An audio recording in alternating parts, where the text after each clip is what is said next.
नमस्कार, अपना प्रदेश उत्तर प्रदेश उत्तराखंड देख रहे हैं आप। मैं हूं आपके साथ पूजा मोहन पांडे। बुलेटिन की शुरुआत करते हुए सबसे पहले आपको बता दें, उत्तर प्रदेश के गांव के इलाकों में रहने वाले लोगों के लिए एक अच्छी खबर है। खबर क्या? सीएम योगी आदित्यनाथ ने राज्य के करीबन 11 लाख ग्रामीण आवासियों का मालिकाना हक लोगों को सौंप दिया है। इस दौरान उन्होंने घर के मालिकाना हक दिलवाने वाले कागजात भी सौंपे। स्वामित्व योजना के तहत सीएम योगी करीबन 10,81,062 ग्रामीण आवासीय घरों को डिजिटली माध्यम से उनका मालिकाना हक और उससे जुड़े दस्तावेज यानी कि घरौनी प्रमाण पत्र देते नजर आए। अब उत्तर प्रदेश में 34 लाख परिवार ऐसे होंगे ग्रामीण क्षेत्र में जिनके पास अपनी जमीन का आवासीय पट्टा भी उनके नाम पर होगा और वह उसके नाम पर कोई भी अपना कार्यक्रम, व्यवसाय, बैंक से लोन लेने या लेन देन के कार्यक्रमों के साथ अपनी जमीन को आगे बढ़ा सकते हैं। इसके लिए मैं आप सबको हृदय से बधाई देता हूं, अपनी शुभकामनाएं भी देता हूं। वास्तव में हम सब आभारी हैं प्रधानमंत्री मोदी जी के, जिनके प्रयास से पूरे देश के अंदर अप्रैल 2020 में ग्रामीण आवासीय अभिलेख उपलब्ध कराने का एक अभिनव कार्यक्रम प्रारंभ हुआ। और ये केवल एक कार्यक्रम नहीं था, इसमें तकनीक भी है और इसमें हर गांव में रहने वाले व्यक्ति को उसकी जहां पर उसका मकान है, पुश्तैनी मकान है। तो वहीं राष्ट्रपति चुनाव को लेकर पूरे देश में सरगर्मियां तेज हैं। एनडीए उम्मीदवार द्रौपदी मुर्मू ने नामांकन कर दिया है। तो वहीं दूसरी तरफ सपा प्रमुख अखिलेश यादव यशवंत सिन्हा का समर्थन कर रहे हैं। अखिलेश यादव तमाम विपक्षी नेताओं के साथ कल यशवंत सिन्हा के नामांकन के दौरान मौजूद रहेंगे। अखिलेश यादव के लिए ज्यादा जिम्मेदारी है क्योंकि वो यशवंत सिन्हा को विपक्ष के सबसे ज्यादा वोट दिलाने वाले हैं। तो वहीं आपको बता दें, दूसरी तरफ मायावती हैं, जिन्होंने आज ओडिशा से आने वाली आदिवासी नेता द्रौपदी मुर्मू का समर्थन किया है। यूपी की राजधानी लखनऊ में बसपा प्रमुख मायावती ने ऐलान किया कि हमने राष्ट्रपति चुनाव में एनडीए के उम्मीदवार द्रौपदी मुर्मू का समर्थन करने का फैसला किया है। मायावती ने एनडीए कैंडिडेट के समर्थन को लेकर उठाए जा रहे सवालों का जवाब भी दिया। उन्होंने कहा कि हमने ये फैसला ना तो बीजेपी या फिर एनडीए के पक्ष में लिया, बल्कि विपक्ष के विरोध में भी नहीं लिया है। मायावती ने कहा कि हमने ये फैसला अपनी पार्टी और आंदोलन को ध्यान में रखते हुए लिया है और इन वर्गों का हित एवं आत्मसम्मान व स्वाभिमान बीएसपी के लिए सर्वोपरि है, जिसके लिए हमारी पार्टी कभी भी किसी से कोई समझौता कतई नहीं करती है तथा अब वर्तमान समय में इसी कड़ी में राष्ट्रपति चुनाव में अपना फैसला खुद लेने के लिए स्वतंत्र है, आज़ाद है, जिसके तहत ही हमारी पार्टी ने आदिवासी समाज को अपनी मूवमेंट का खास हिस्सा मानते हुए द्रौपदी मुर्मू को राष्ट्रपति पद के लिए अपना समर्थन देने का फैसला लिया है। और हमने ये अति महत्वपूर्ण फैसला बीजेपी व इनके एनडीए के पक्ष में नहीं और ना ही इनके विपक्ष यूपी। अखिल भारतीय साहित्य परिषद महानगर की तरफ से लेखक श्रीधर पराडकर की ओर से रचित देश परदेश पुस्तक का लोकार्पण विश्व संवाद केंद्र जियामऊ लखनऊ में किया गया। इस कार्यक्रम में तमाम साहित्यकार शामिल हुए। देश परदेश पुस्तक में कई देशों की यात्रा का सार समाहित किया गया है। इस पुस्तक में अयोध्या का भी जिक्र है। पुस्तक में साहित्य में नया आयाम जोड़ा गया है। देश और विदेश में जो यात्रा की है उसमें से कंबोडिया, ब्रुनेई, थाईलैंड, इन देशों की नेपाल, इन देशों की यात्राओं का वृत्त है। और इसी प्रकार देश में अवध क्षेत्र की, जिसमें अयोध्या भी सम्मिलित है, मध्य प्रदेश का जनवार है, ऐसे 10 स्थानीय यात्राओं का, ऐसे कुल 20 देश और परदेश, इसलिए उसका ऐसा नाम रखा है अपन ने। तो देश को समझने का साहित्यकारों का प्रयास है और इसके द्वारा समाज को प्रबोधित करने का प्रयास। हरदोई में मछुआ समुदाय की ओर से आयोजित एक कार्यक्रम में मत्स्य विभाग के मंत्री और निषाद पार्टी के राष्ट्रीय अध्यक्ष डॉक्टर संजय निषाद पहुंचे, जहां उन्होंने ओम प्रकाश राजभर पर निशाना साधा और कहा, उम्मीद करते हैं कि ओम प्रकाश राजभर अब मर्यादित भाषा का इस्तेमाल करेंगे और जल्द ही सप्ताह में शामिल होंगे। उन्होंने कहा कि यूपी में भी इसी प्रकार का काम किया जा रहा है और इसके तहत मछली पालन का जोर दिया जा रहा है। कहा, सितंबर 2020 में प्रधानमंत्री नरेंद्र मोदी ने इस योजना की शुरुआत की है। करना चाहता हूं जो ग्राम समाज में दूर से रहने वाले, गांव में रहने वाले हैं, कि मोबाइल पर कोई भी मोबाइल गांव में, हर गांव में 1-2 मोबाइल है, उस पर हमारा यूपी फिश फार्मर चलेगा या हमारे जो है यूपी जो मत्स्य विभाग का हमारा वेबसाइट है उस फिश फार्मर पर जाएंगे तो सारी जानकारी, सारे ऑप्शन आएंगे और सारे आवेदन करेंगे। और उसमें यह भी बताया गया कि अगर आवेदन में कोई त्रुटि है तो भी विभाग से संपर्क करें और हर जिले में विभाग हैं और उनके टोल फ्री नंबर हैं, उन नंबरों पर कॉल करें। उससे क्या होगा कि सब लोग, हमारे जो निषाद पार्टी है और हमारे लगभग हर गांव में कार्यकर्ता है, तो हमने खुद की जिम्मेदारी ली है कि निषाद मछुआ समुदाय को विकास की धारा में लाने के लिए। गाजियाबाद के लोनी विधानसभा के बीजेपी विधायक नंदकिशोर गुर्जर का एक बार फिर से विवादित बयान सामने आया। नंदकिशोर गुर्जर ने साफ तौर पर कह दिया कि अब लोनी इलाके में मांस की बिक्री नहीं होगी। यही नहीं, उन्होंने ये भी कहा कि जो अधिकारी बिक्री कराते हुए पाया जाएगा उसके खिलाफ सख्त एक्शन लिया जाएगा। आपको बता दें कि लोनी विधायक पहले भी अपने बयानों के जरिए सुर्खियों में बने रहते हैं। एक बार फिर से उन्होंने एक नया फरमान जारी कर दिया है। साथ ही उन्होंने ये भी कहा कि लोनी में रामराज्य है, ऐसे में कोई न मांस खा सकता है और न ही बिक्री कर सकता है। उन्होंने दूध और दही पर जोर दिया, कहा कि मांस के सेवन से शरीर में ताकत नहीं बढ़ती, अपेक्षाकृत दूध दही ज्यादा फायदेमंद है। कौन करता नहीं करता इससे हमारा संदर्भ नहीं है। मांसाहार मुझे लगता है लोनी में तो कोई करता नहीं है, क्योंकि लोनी में रामराज है और आपको मालूम है कि रामराज में कोई मांस नहीं खाता था। ये सब जो चीज़ें हैं, ये जो हमारे यहाँ जो राक्षस आए, मुगल आए, उनका थोड़ा बहुत प्रभाव लोगों के आम जीवन में आया। यानी आप देख लीजिए पूरे पश्चिमी उत्तर प्रदेश के अंदर चले जाइए, चाहे वो जाट है, गुजर है, त्यागी है, प्रजापति, दलित, पिछड़ा, कोई भी हो, हमारे गाँव में अगर कोई अंडा भी ले आता है घर पर, तो आप देखते होंगे उसको भी इतना बुरा मानते हैं कि घर में उस बच्चे की पिटाई तक हो जाती है। इसलिए ये जो काम है ये राक्षसों का काम है। और मांस जो है कोई भला आदमी देवता नहीं खा सकता। अरे भगवान ने इतने प्रकृति ने चीज दी है, आप मांस के पीछे पड़े हो। तो लोनी में रामराज है, रामराज रहेगा। वक्त यहाँ पर छोटे से ब्रेक का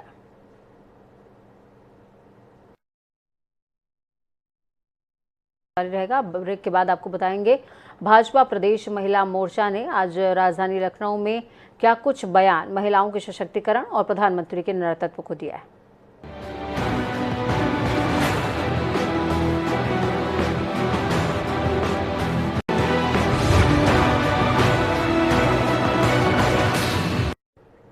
ब्रेक के बाद एक बार फिर से आप सभी का स्वागत है। भाजपा प्रदेश महिला मोर्चा ने आज राजधानी लखनऊ स्थित राज गेस्ट हाउस में प्रशिक्षण कार्यक्रम का आयोजन किया। वहीं मुख्य अतिथि के तौर पर राष्ट्रीय महिला मोर्चा की राष्ट्रीय उपाध्यक्ष रेखा गुप्ता, यूपी सरकार में कैबिनेट मंत्री बेबी रानी मौर्य और लखनऊ मेयर संयुक्ता भाटिया समेत तमाम क्षेत्रीय और प्रदेश स्तरीय पदाधिकारी और महिला मोर्चा के तमाम महिला कार्यकर्ता शामिल हुए। इस दौरान भाजपा सांसद और महिला मोर्चा की प्रदेश अध्यक्षा गीता शाक्य ने कहा कि महिलाओं की भागीदारी सबसे ज्यादा भाजपा में है। लोकसभा चुनाव में भी आप देखिएगा, महिलाएं केंद्र में इस बार प्रधानमंत्री को भारी बहुमत से सरकार दिलाएंगी। हमारे साथ भाजपा महिला मोर्चा की अध्यक्ष और साथ ही साथ राज्यसभा सांसद गीता शाक्य जी मौजूद हैं, इनसे खास बातचीत करेंगे। गीता जी, आज महिला मोर्चा का प्रशिक्षण कार्यक्रम की शुरुआत की गई है। देखा जा रहा है कि महिलाओं की जो भागीदारी है वो लगातार बढ़ती जा रही है। 2024 का चुनाव भी नजदीक है, ऐसे में आप अभी से मुस्तैद नजर आ रही हैं। जी, सबसे पहले तो आपको धन्यवाद कि आप भी महिला पत्रकार, आपने अपने मेहनत से यहाँ तक पहुंची और हम लोग भी अपनी मेहनत से पहुंचे, इसके लिए बहुत बहुत धन्यवाद। आज देखिए, ये महिला मोर्चा का 3 दिवसीय प्रशिक्षण दिवस है, तो इसमें निश्चित तौर से ये माननीय भारतीय जनता पार्टी आप अपने कार्यकर्ताओं को हमेशा एहसास कराती रहती है कि भाजपा एक संस्कृति है, एक परिवार है, एक संस्कार है, उसको हमेशा याद दिलाती रहती है। इसलिए प्रशिक्षण वर्ग है और निश्चित तौर मानिए कि भारतीय जनता पार्टी की हमारी केंद्र में सरकार बनी, आदरणीय प्रधानमंत्री नरेंद्र मोदी जी के नेतृत्व में उन्होंने देखा कि 2014 के बाद 8 राज्यों में महिलाओं का राज्यपाल बनाकर उन्होंने संदेश दिया है कि महिलाओं का सम्मान भारतीय जनता पार्टी। इसी तरीके से मोदी जी ने अपने कैबिनेट में, अपने मंत्रिमंडल में 11 महिलाओं को स्थान देकर ये साबित कर दिया है कि मोदी जी महिलाओं के लिए संवेदनशील है। इसी तरीके से आपने देखा कि उत्तर प्रदेश में पिछले 5 वर्ष से हमारी सरकार और इस मुख्यमंत्री आदरणीय महाराज योगी आदित्यनाथ जी ने अपनी कुर्सी पर संभालते हुए जिस तरीके से उत्तर प्रदेश में 5 वर्ष के पहले समाजवादी पार्टी या बसपा की पार्टी थी, सरकार थी, उस समय महिलाओं के साथ, बेटियों के साथ कितना अत्याचार, दुराचार होता था। उनको कहीं सुरक्षित नहीं थी, निकलती तो उनको ये हमेशा रहता था कि मैं लड़की हूँ, सुबह जल्दी शाम को घर पहुंचूं, तभी सुरक्षित महसूस करती थी। लेकिन योगी आदित्यनाथ जी ने, हमारे मुख्यमंत्री जी ने आने के बाद सबसे पहले उन्होंने संदेश दिया कि एंटी रेवेन्यू स्क्वाड बना के उन्होंने दिखा दिया कि वो बेटियों के प्रति कितनी संवेदनशील है। और इसी एक केवल एंटी रेवेन्यू बना के नहीं, उन्होंने महिला हेल्प डेस्क 1535 थानों में जो स्थापित करके ये पिंक बूथ बना के उन्होंने साबित कर दिया कि महिलाओं को कहीं थाने में असुविधा न हो। महिला अधिकारी होगी, महिला फरियादी होगी तो अपनी बात अच्छे से कह सकती है। तो उन्होंने संदेश के साथ देखिए महिलाओं का सम्मान तो बढ़ाया। तो शिक्षण हमारा 3 दिवसीय है और विश्वास मानिए कि हमारे हर तरीके की नारी के सामने, महिलाओं के सामने एक राजनीतिक चुनौतियां और राजनीतिक चुनौतियों के साथ साथ पारिवारिक समन्वय बनाना हम लोग उनको बताते हैं। इस प्रशिक्षण के माध्यम से हम लोग बताएंगे। या मानिए कि पिछले समय से देश आजाद के बाद उस समय नारियों की स्थिति क्या थी, क्या दशा थी, आज हमारी सरकार आने के बाद आज क्या दिशा पहुंची, क्या हमारी सरकार ने दिशा दी है। तो दिशा पे भी अनेक कार्यक्रम हम लोग, आज प्रशिक्षण 3 दिन का है। आज पहले दिन हमारी कैबिनेट की मंत्री और उत्तराखंड में राज्यपाल रही और विभिन्न दायित्वों को भारतीय जनता पार्टी को निभाया उन्होंने। आज बेबी रानी मौर्य जी आ रही है इस कार्यक्रम का उद्घाटन करने। तो मानिए कि भारतीय जनता पार्टी हमेशा महिलाओं को सम्मान देती चली आई, कथनी और करनी में फर्क नहीं। बहुत बहुत धन्यवाद। ये थी राज्यसभा सांसद महिला मोर्चा की प्रदेश अध्यक्ष गीता साक्य जी। का साप्ताहिक का कहना था कि महिलाओं को लेकर भारतीय जनता पार्टी लोक लुभावनी बातें नहीं करती है, प्रियंका गांधी नहीं है जो स्लोगन देकर चुप हो जाए। महिलाओं के सशक्तिकरण की बात करते हैं, बराबरी की बात करते हैं, उसको धरातल पर ही उतारते हैं। हालांकि प्रशिक्षण कार्यक्रम की शुरुआत हो गई है और प्रशिक्षण तमाम महिलाओं को दिया जाएगा। 2024 का चुनाव नजदीक है, ऐसे में फिर से महिला सशक्तिकरण फिर से एक बार देखने को मिलेगा। किस तरीके से 2024 के लोकसभा चुनाव में भारतीय जनता पार्टी का फिर बड़े बहुमत से फतह हासिल करेगी। कांग्रेस आजाद के साथ में जय सिंह, जनता टीवी, लखनऊ। यूपी के फतेहपुर जिले के मलबा ब्लॉक क्षेत्र के गैसपुर गांव में यूपी सरकार की राज्य मंत्री महिला कल्याण, बाल विकास और पुष्टाहार प्रतिभा शुक्ला ने जागृति महिला पेड़ा लघु उद्योग पुष्टाहार निर्माण इकाई का निरीक्षण किया और आवश्यक दिशा निर्देश दिए। इसके अलावा उन्होंने आंगनबाड़ी केंद्रों का भी निरीक्षण किया है। इस मौके पर उन्होंने कहा, आंगनबाड़ी केंद्र सुबह 8 बजे से लेकर के दोपहर को 12 बजे तक खोले जाएं। अगर लापरवाही हुई तो इसमें कड़ी कार्रवाई की जाएगी।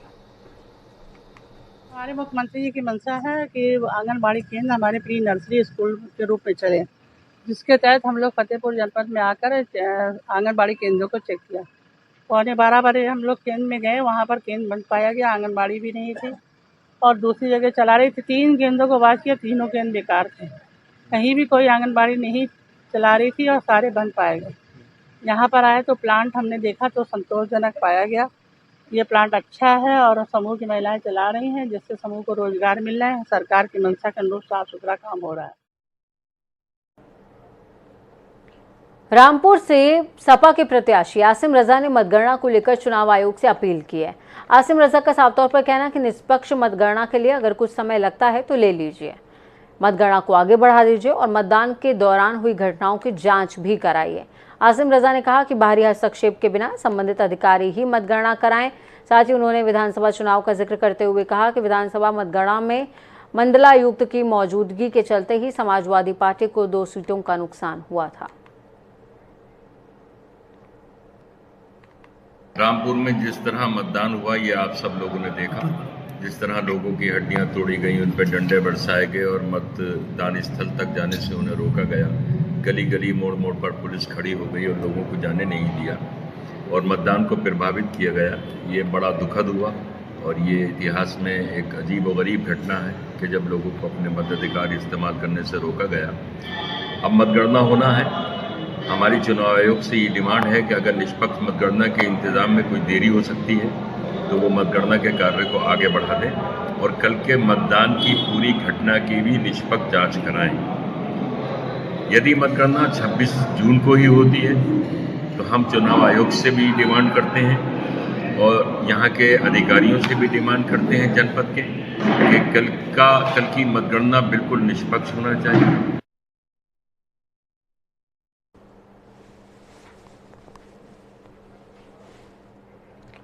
तो खबरों में आगे बढ़ेंगे, बात उत्तराखंड की करेंगे। बीजेपी आज देश भर में आपातकाल की तारीख को काली दिवस के तौर पर मनाती नजर आई। वहीं कांग्रेस के प्रदेश अध्यक्ष करण मारा ने भाजपा पर निशाना साधते हुए कहा, मौजूदा सरकार के समय देश के क्या हाल हैं, पहले सरकार को उसे देखना चाहिए। आपातकाल के समय फिर भी आम जनता को राहत थी, लेकिन आज मौजूदा सरकार ने सभी बंदिशें आम जनता पर लगा दी हैं। बीजेपी को काला दिवस मनाना ही चाहिए, क्योंकि इंदिरा जी हिम्मती थी। देश के उस समय जो हालात थे उसको देखते हुए उन्होंने घोषित आपातकाल लगाया। इंदिरा जी ने छिपके कुछ नहीं किया, लेकिन जो इस समय अघोषित आपातकाल चल रहा है इस देश में, कई सरकारें तोड़ी गई, पैसे दे के सरकारें बन गई। अभी महाराष्ट्र में जो चल रहा है वो सबके सामने है। असम में किस तरीके से इस्तेमाल किया जा रहा है असम की। योग ने भारत में ही नहीं अब पूरे विश्व में अपनी एक अलग पहचान स्थापित कर ली है।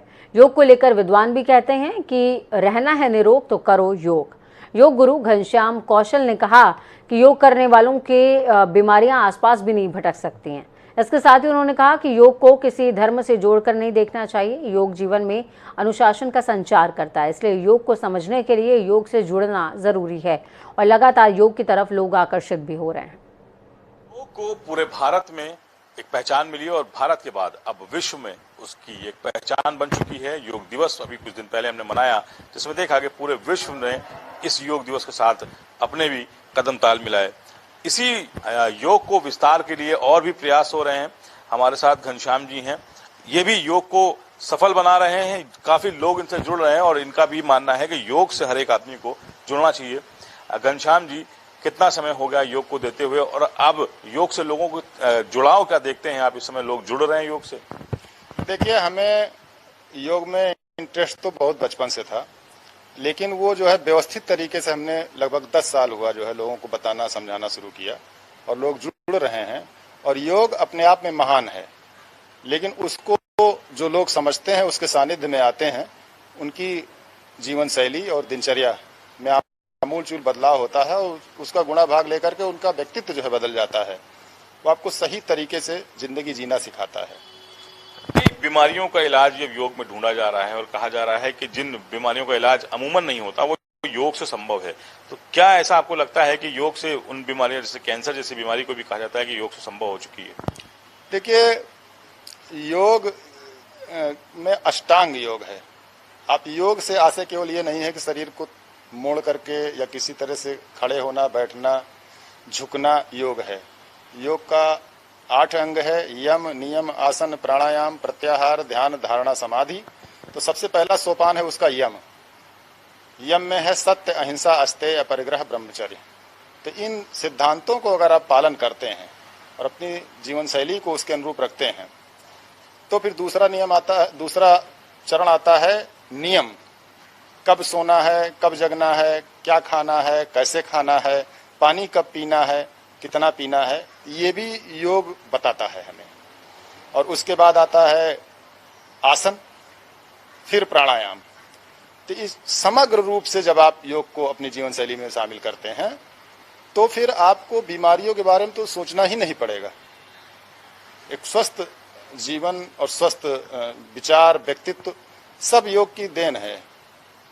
बाबा रामदेव योग गुरु कहलाते हैं, कितना प्रभावित है आप? मुझे लगता है क्या जो वो मैसेज दे रहे हैं क्या वो सही है? क्योंकि अब वो बिजनेस में भी आ चुके हैं पूरी तरह से, तो क्या फर्क देखते हैं फिलहाल योग में और उनके उस कारोबार में?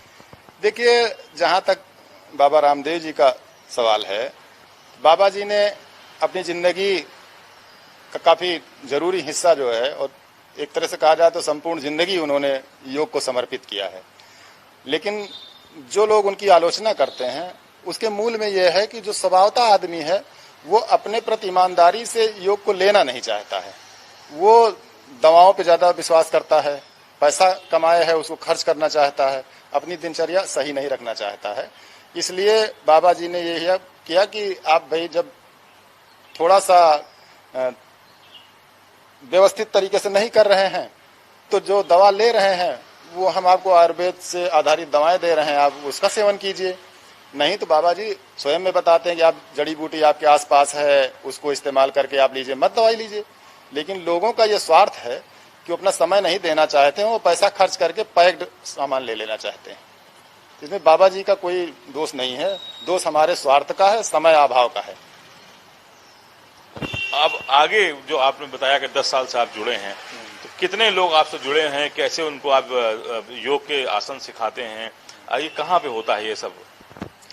देखिए, हमने जो है कोरोना काल में तो लोगों को बुला करके लान पे ही सिखलाना शुरू किया और हमारे भारत सरकार में माननीय प्रधानमंत्री जी और जो है उन्होंने अपने प्रयासों से विश्व को योग का महत्व समझाया और अंतर्राष्ट्रीय स्तर पे उसकी पहचान दिलवाई। अंतर्राष्ट्रीय बिरादरी ने स्वीकार किया कि हाँ योग महत्वपूर्ण है, इसको हमें अपनी व्यवस्था में शामिल करना चाहिए, उसका समर्थन किया। तो हमने पहला जो अंतर्राष्ट्रीय योग दिवस हुआ था तो उस दिन काफ़ी स्वागत में जो है कार्यक्रम किया, तमाम लोग आए उसमें, और उसी दिन हमें बहुत महत्वपूर्ण अनुभूति हुई कि योग जो है स्वस्थ जीवन शैली और औषधि से बढ़कर एक उत्कृष्ट पूजा पद्धति है। और जो लोग जो है मतलब और पूजा पद्धतियां कर रहे हैं, मैं उनकी आलोचना नहीं करता हूं, लेकिन योग की जो समग्र पद्धति है वो अध्यात्म और पूजा की शैली है, उसका धर्म से कोई लेना देना नहीं है। जो नमाज में आसन होते हैं वो योग के ही मूलतः जो है चुने हुए आसन हैं जो किए जाते हैं, जैसे वज्रासन है, भू नमन आसन है, वो चीजें जो है मतलब योग की उसमें मोहम्मद साहब ने मान लो शामिल कर दिया। और जहां से सनातन संस्कृति पैदा हुई है, अध्यात्म का मतलब है स्वयं का अनुभव करना। बाहरी जगत से आप जो है अपने आप को हटा करके एक तरफ अपना परिष्करण और परिमार्जन करने की प्रक्रिया में जब आते हैं तो आप योग की प्रक्रिया अपनाते हैं। तो लोगों के लिए कोई मैसेज है कि आप उनको बताना चाह रहे हैं, जो भी लोग इस खबर को देखें या इस चैनल को जब देखें तो उनके लिए क्या मैसेज है? लोगों के लिए हमारा यही संदेशा है कि लोग कहते हैं कि दुनिया बेईमान हो चुकी है, तो मैं उसमें कुछ नहीं कहता हूँ, वो आपका अनुभव है, लेकिन आप अपने लिए ईमानदार हो जाइए। सब लोग जानते हैं कि शाम को जल्दी सोना, सुबह जल्दी उठना स्वास्थ्य के लिए हितकर है, तो आप ईमानदारी बरतिए अपने साथ और स्वस्थ जीवन शैली अपनाइए और योग के रास्ते पे आगे बढ़िए। इसका धर्म से कोई लेना देना नहीं है। देखिए, घनश्याम जी हैं, इनका कहना है कि योग का धर्म से कोई लेना देना नहीं है, लेकिन स्वस्थ जीवन शैली के लिए योग को अगर अपनाया जाता है तो वो कहीं ना कहीं कारगर साबित होता है। कैमरा पर्सन आशीष के साथ तौकीर कदवी, जनता टीवी लखनऊ।